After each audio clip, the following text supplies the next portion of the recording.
Hey everyone, welcome to our Tuesday night Facebook Live where I, Tova Gar, talk to you about how you can strengthen your relationship with your teen and successfully navigate the teen years. So if this is your first time joining us, welcome. Really glad that you're here, whether you are here with me live right now or you've found your way to the replay. I'm really glad that you're here. If you find your way here, it's probably because you were meant to be here. I truly believe that things appear into our lives when we need them. So today, this Tuesday, we are going to talk about being brave. Why is being brave so hard? What does it actually mean? And how can you support your daughter in being brave in life? And second, of course, just as I start, I realize that I can hear myself on my own computer, which is really not so helpful. So let me just take care of that quickly. And while we're waiting on, I know, for those of you who are going to be listening to this on replay later, don't worry about it.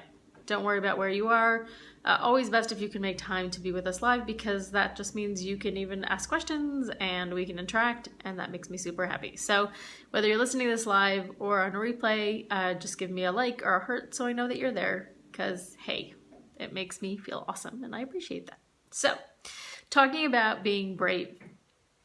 So have you ever found yourself in your life in a place where people tell you, oh, you just need to be brave, it's gonna be fine, or you can do this, it's gonna be fine, right? Whatever way whether they've used the word brave or phrased it in a different way, and found yourself thinking, I don't want to be brave.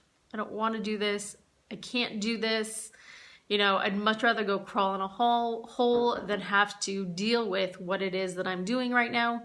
If that is your case, first of all, throw me some hearts so I know that that's true about you. I know that it's definitely true about me, and it's true about the things that I have gone through. And what I want to share with you as I start is a story of one of the girls that I worked with. We worked together a couple of years ago, and she is one of the bravest, sweetest girls that I ever met. She was super smart and nice and compassionate, and she found herself probably from about fourth grade and on being bullied in school. And often when we think about being bullied in school, who we think about our parents.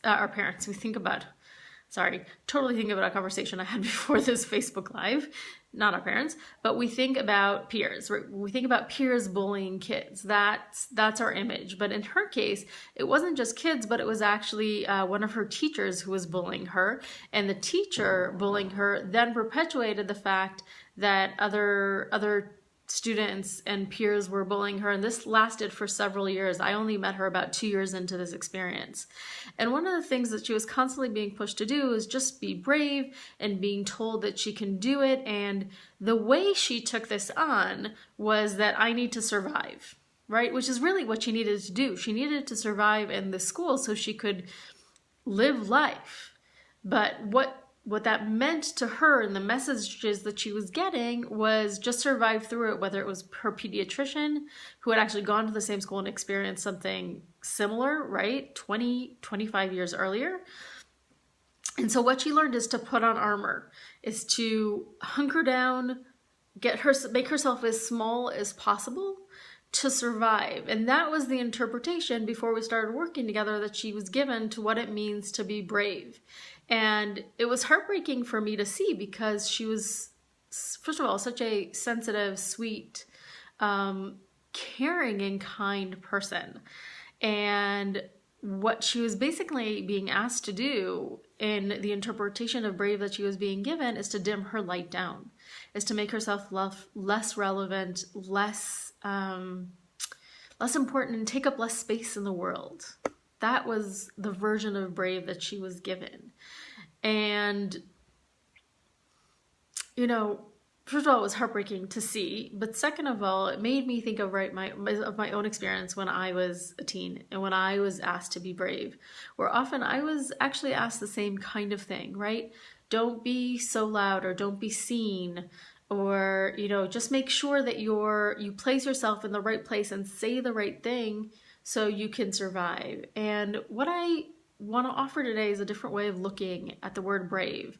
First of all, if this is something that you've experienced before, or if you've seen your teens go through, I would love if you would share in the comments. If it seems too revealing to you, feel free to share it in private. But I know that today, right, from my perspective and as an adult, I know that this isn't true, even though it seems to be what we often do. And I know that for us as adults, we're kind of expected to be brave, right? We're expected to go and engage in life and deal with difficult situations, whether they're in our family life or in our work life, and be brave about it, right? Show up into the world with this sense of strength, and ability to weather through good and hard times. But the truth is that I know, at least for me, sometimes I just don't want to. That's just the truth. I really don't want to. I'd much rather crawl into bed, pull those covers over my head, and let whatever it is pass, hoping that if I don't deal with it, when I decide to pull those covers off, it's gonna be gone. Ever felt like that before? So as much as I want to do that sometimes, I know that it's just not effective, right? It does not work. It's not effective when you are a teenager at school trying to avoid bullies, or going into school for a presentation that you're really scared about. And it definitely does not work when you are an adult trying to live life, right? It just doesn't work. And I know that as hard as things may be for me, I think it's even harder with those that I love, right? So when I see my nephew struggling at school and being challenged socially or being challenged academically, my heart breaks. My heart breaks. I don't want for him, definitely not what I have gone through in my life, but I don't want to see him in pain. I don't want to see him suffer, even if what he's going through has nothing to do with what I have ever gone through. I want it to be different. So how can I help him, right? How can I help him do it differently? How did I help this client of mine really show up differently? So I'm not actually going to share with you the story of that client. I'm actually going to share with you a story of another, though I easily could. But I want us to think for a moment of why is it so hard for us, right? First of all, I think partially is because of the message that we're constantly being given about what it means to be brave. There's so many reasons why we find this a challenge, but what I think is common to all of them is that the answer is actually inside us. The answer isn't outside of us. The answer is inside of us. So if we want to ask ourselves, how do I show up brave, right? Or how do you help your daughter show up brave? Then you need to ask yourself, what is the story that I tell myself inside? And our story is made up from a lot of different pieces. It's made up of stories from our childhood, or if we're talking about our teens when they were younger. And everything in this world is subjective. None of it is objective. It's all through our own eyes, our own experiences, our own sensitivities, and who we are. And so if I feel like I was told like I'm not worthy, then that is how I'm going to show up in the situation. Or if I feel like, if I don't feel confident in myself, right?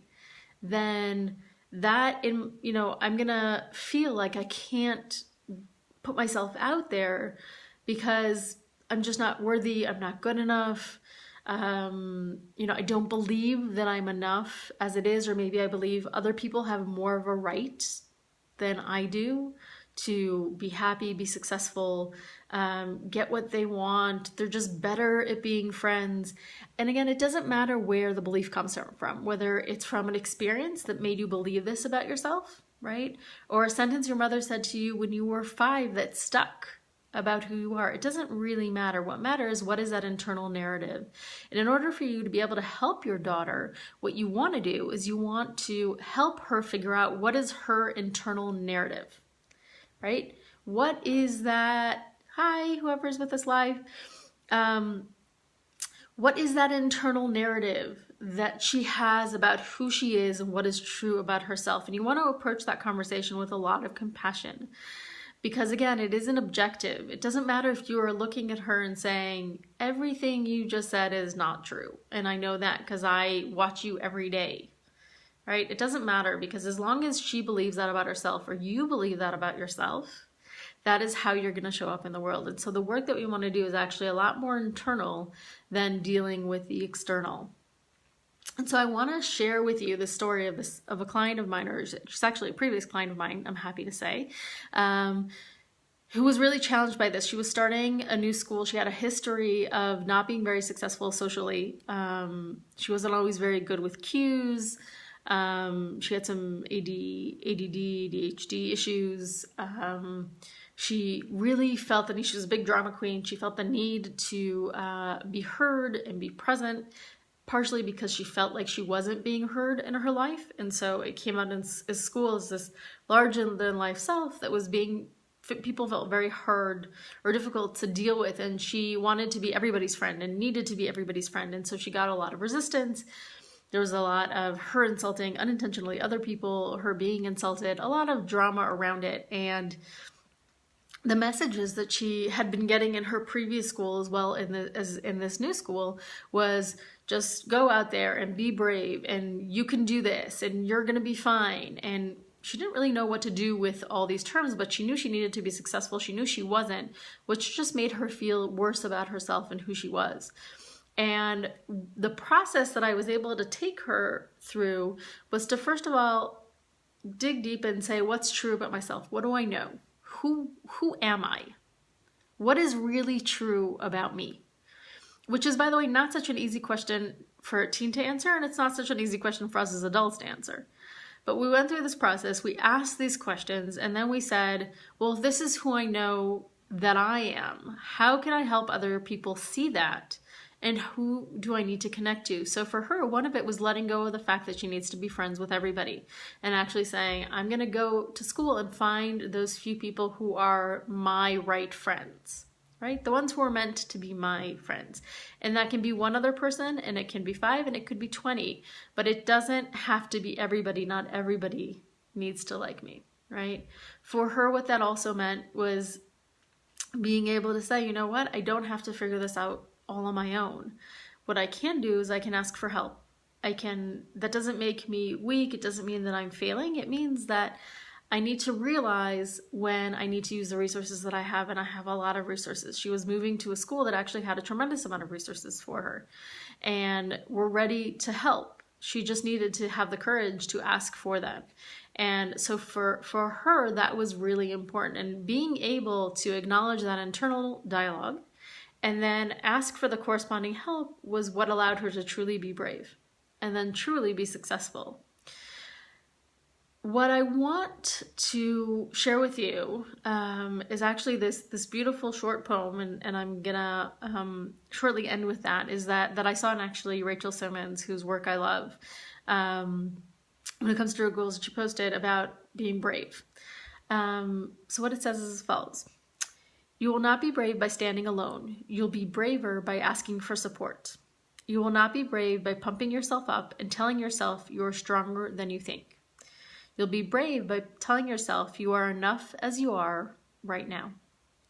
You will not be brave by being hard on yourself. You'll be brave by showing yourself compassion.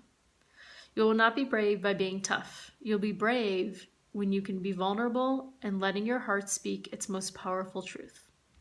I found this piece extremely moving, and I find it true, and I find it to be extremely good advice. Remember that bravery and success is not about putting on an external toughness on the outside.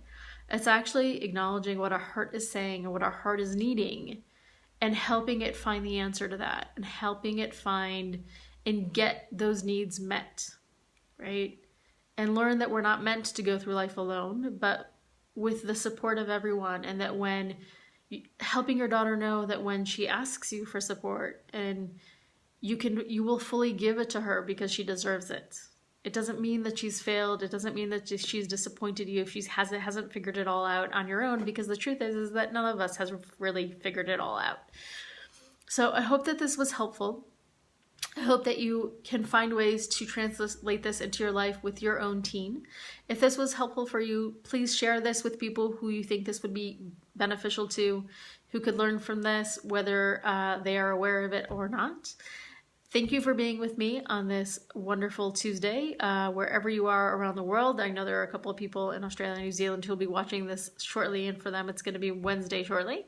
So good luck to everyone. And if you want to learn more, reach out to me. Feel free to do so at www.tovagarr.com. That's TOVAGARR. Always happy to help and support you. Wishing you a wonderful morning, afternoon, or evening, wherever you may be, and I will talk to you again soon. Bye.